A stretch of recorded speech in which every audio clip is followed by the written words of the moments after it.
साथियों नमस्कार। हमारे चैनल ईश्वर ध्यान पर आप सभी का स्वागत है। जैसा कि ये बात तो हम सभी जानते हैं कि महाभारत में कौरवों और पांडवों के बीच में भीषण युद्ध हुआ था। इस युद्ध में भीष्म, द्रोणाचार्य, दुर्योधन, कर्ण आदि समेत बहुत से बड़े बड़े योद्धाओं का संहार हुआ था। लेकिन ये बात बहुत कम लोग जानते हैं कि महाभारत युद्ध में मारे गए सभी वीर योद्धा 16 साल के बाद एक रात के लिए पुनर्जीवित हुए थे। उनमें कर्ण भी था। ये बात सुनने में थोड़ी अजीब जरूर लग सकती है, लेकिन इस घटना का पूरा वर्णन महर्षि वेदव्यास द्वारा रचित महाभारत ग्रंथ के आश्रम वार्षिक पर्व में मिलता है। वो क्यों मिलने आए थे, उनको किसने बुलाया था, ये सभी जानेंगे आज की इस वीडियो में। इस रहस्यपूर्ण जानकारी को जानने से पूर्व आपसे अनुरोध है कि आप इस वीडियो को अंत तक देखना, स्किप मत करना। और अगर आपने हमारे चैनल को सब्सक्राइब नहीं किया है तो कृपया करके चैनल को सब्सक्राइब जरूर कर लेना। तो आइए जानते हैं कि क्यों 16 साल के बाद कर्ण और दूसरे सभी महान योद्धाओं की आत्मा अपने परिजनों से मिलने आई थी। साथियों, महाभारत युद्ध के समय से कुछ दिन पूर्व ही जब कर्ण को ये मालूम हुआ कि पांडव उसके भाई हैं, तो उसके मन में उनके प्रति सारी दुर्भावना समाप्त हो गई। पर दुर्योधन के प्रति निष्ठा होने के कारण उसने युद्ध पांडवों के विरुद्ध ही लड़ा था। जबकि कर्ण की मृत्यु होने तक पांडवों को यह नहीं मालूम था कि कर्ण उनका ज्येष्ठ भाई है। 17वें दिन युद्ध में कर्ण और अर्जुन में महाभीषण संग्राम हुआ और इस युद्ध में कर्ण अर्जुन के द्वारा मारा गया। युद्ध समाप्ति के पश्चात मृतक लोगों के लिए अंत्येष्टि संस्कार किए जा रहे थे। तब माता कुंती ने अपने पुत्रों से निवेदन किया कि वे कर्ण के लिए भी सारे मृतक संस्कारों को करें। जब उन्होंने यह कहकर इसका विरोध किया कि कर्ण एक सूत पुत्र है, तब कुंती ने कर्ण के जन्म का रहस्य अपने पुत्रों के सामने खोला। यह जानकर सभी पांडव भाइयों को भ्रातृ हत्या के पाप के कारण झटका लगता है। विशेषकर युधिष्ठिर अपनी माता पर रुष्ट होते हैं और उन्हें और समस्त नारी जाति को श्राप दे देते हैं कि कोई भी स्त्री आज के बाद कोई भी भेद छुपा नहीं सकेगी। महाभारत युद्ध के बाद युधिष्ठिर हस्तिनापुर के राजा बन जाते हैं, पर वे भ्रातृ हत्या के विचार से विचलित होते रहते थे। युधिष्ठिर धृतराष्ट्र और गांधारी की बहुत सेवा करते थे। इस तरह 15 साल गुजर गए। एक दिन महर्षि वेदव्यास हस्तिनापुर आए। उन्होंने महाराज धृतराष्ट्र को वानप्रस्थ आश्रम में जाने के लिए कहा। धृतराष्ट्र ने सोचा कि पांडवों के साथ रहते रहते अब बहुत समय हो गया है, इसलिए अब वानप्रस्थ आश्रम में जाना ही उचित है। धृतराष्ट्र व गांधारी के साथ विदुर व संजय ने वन जाने का निर्णय लिया।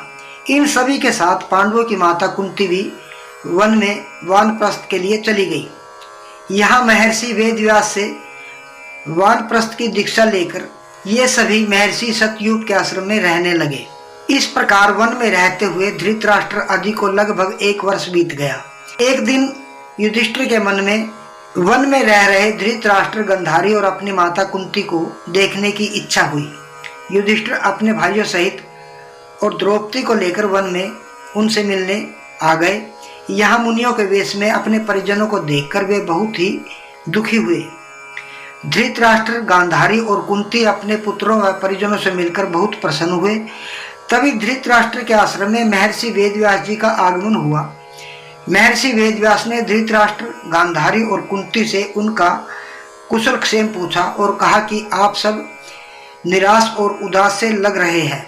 आपके मन में जो भी पीड़ा है वो मुझसे कहो। मैं आज अपनी तपस्या के प्रभाव से आपकी सभी पीड़ा दूर कर दूंगा। तुम्हारी जो भी इच्छा हो वह मांग लो।